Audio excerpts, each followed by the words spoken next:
শাক কাটতে যাচ্ছি। পুঁই শাক হয়েছে, লাউ আর পুঁই শাক একসাথে হয়েছে। লাউ গাছ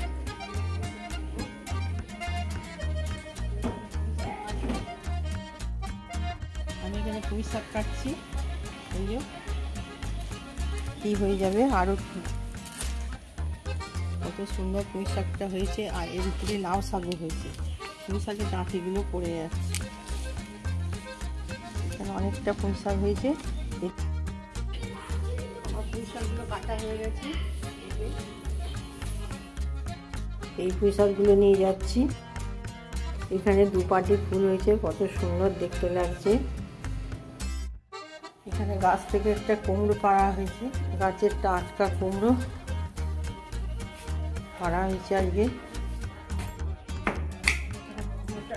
কেটে নিচ্ছি।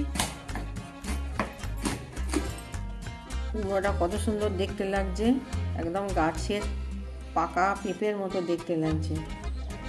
এখানে আমি এতটা কুমড়ো দেবো না, এখান থেকে এক ফালা কেটে নিয়ে শাকে দেবো পুঁই শাক।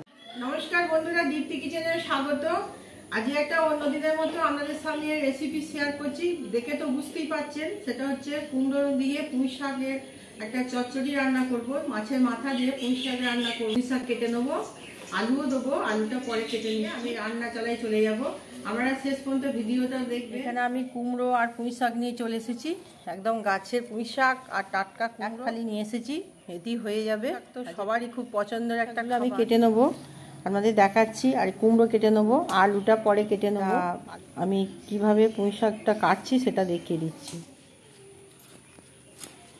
একদম কচি গাছের। আর এই যে পুঁই শাকের যে শীতটা রয়েছে, এই শীতটা ফেলে দেবো। আর প্রতিটা পাতারই শীত ফেলে দিয়ে আমি কেটে নেবো। এই যে এইটা খেলে অনেক সময় আমাদের হজম হতে চায় না, ঢেকুর মারে। এই শীতটা ফেলে দিলে অতটা ঢেকুর মারবে না। এইভাবে প্রতিটা পুঁই শাকই আমি কেটে নেব। এই শিরগুলো, পাতার যে শিরগুলো রয়েছে, এই যে পাতার যে শিরগুলো রয়েছে, এই শিরগুলো আমি একটু করে টেনে ফেলে দেবো। এইভাবে আমি ডাঁটাগুলো টুকরো টুকরো করে লম্বা লম্বা করে কেটে নিচ্ছি। এখানে আমি শাকগুলো কেটে নিয়েছি। আমি যে ভালো করে ধুয়ে নেবো, দিয়ে রান্না করব। দেখতে থাকুন। দেখুন আমার শাকগুলো একদম কাটা হয়ে গেছে। এইভাবে আমি কেটে নিয়েছি। কুমড়োটা সবটা দিইনি, এক ফালা দিচ্ছি। কুমড়োটা আমি কেটে নিচ্ছি। আমি খোলাগুলো কেটে নিচ্ছি। এখন কচি তো, একটু খোলা থাকলেও অসুবিধা নেই। কুমড়োটা গাছ থেকে পাড়া হলো আর কি। এইভাবে ছোটো ছোটো করে মাঝার মাঝার করে পিস করে নেব কুমড়োগুলো।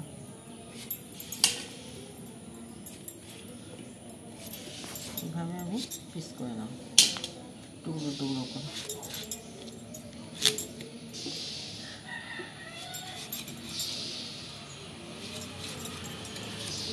কুমড়োর তরকারি, পুঁই শাকের তরকারিতে কুমড়ো দিলে খেতে খুব ভালো লাগে। আমি এখানে এইভাবে কুমড়োগুলো কেটে নিয়েছি, এরকম টুকরো টুকরো করে। আর এখানে পুঁই শাকটা আগেই কেটে নিয়েছি। আমি এগুলোকে ভালো করে ধুয়ে নেব, দিয়ে রান্না চালায় গিয়ে রান্না করব। আপনারা ভিডিওটা দেখতে থাকবেন, ভালো লাগবে আশা করি। আর এই যে খোলাগুলো ফেলে দেবো। এখানে আমি একটা আলুর টুকরো করে কেটে নিয়েছি। এবার আমি জলের মধ্যে দিয়ে আলুগুলো ধুয়ে নিচ্ছি, টুকরো করা আলুগুলো কুমড়ো জলে দিয়ে আমি ধুয়ে নিচ্ছি। জলটা ঝরিয়ে নেবো। এবার পুঁই শাকগুলো ধুয়ে আমি তুলে নিচ্ছি। সব জল ঝরে এলে আমি রান্না করব।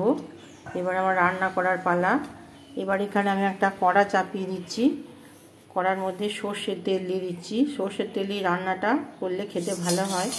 তেলটা গরম হয়ে এলে আমি কেটে কুমড়োর টুকরোগুলো দিয়ে দিলাম। এবার একটু নেড়ে চেড়ে নিচ্ছি। এর মধ্যে একটু হলুদ দিয়ে দিচ্ছি। এটাকে নেড়ে নেওয়ার পর এতে আমি টুকরো করা আলুগুলো দিয়ে দেবো। এবার আলু আর কুমড়ো একটুখানি নেড়ে কষিয়ে নেব। নেড়ে একটু কষিয়ে নেব। কুমড়ো দিয়ে পুঁই শাকের এই রান্নাটা খেতে খুব ভালো হয়। এবার আমি পুঁই শাকের ডাঁটি আর শাক দিয়ে দিলাম। নেড়ে নিচ্ছি। এর মধ্যে আমি একটু হলুদ দিয়ে দেবো।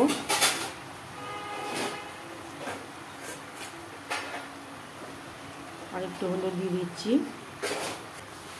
একটু সামান্য শুকনো লঙ্কা, আদা, জিরে পরিমাণ মতো সব আমি দিয়ে দিলাম। এবার সর্ষে বাটা আমি দিয়ে দিলাম পরিমাণ মতো, সর্ষে বাটাটা একটু বেশি দিলাম। উপর থেকে লবণ দিয়ে দিলাম পরিমাণ মতো, একটু চিনি দিলাম, চিনি না দিলে খেতে ভালো লাগে না, পুঁই শাকে একটু মিষ্টি মিষ্টি ভালো লাগে। এবার সব কিছু উপকরণগুলো দিয়ে কষিয়ে নিয়ে একটু সামান্য জল দিলাম, বেশি জল দেওয়ার প্রয়োজন হয় না, পুঁই শাক থেকে এমনি জল বেরোবে। ঢেকে দেওয়ার পর তুলে নিলাম, মিনিট 5 ঢেকে দিয়ে তুলে নিয়েছি। দেখুন এইভাবে সিদ্ধ হয়েছে, এটাকে আর একটু সিদ্ধ করে নিতে হবে, আসলে ঠিক মতো সিদ্ধ হয়নি। আমি তুলে দেখে নিয়ে আবার ঢেকে দিয়ে তুলে নিলাম।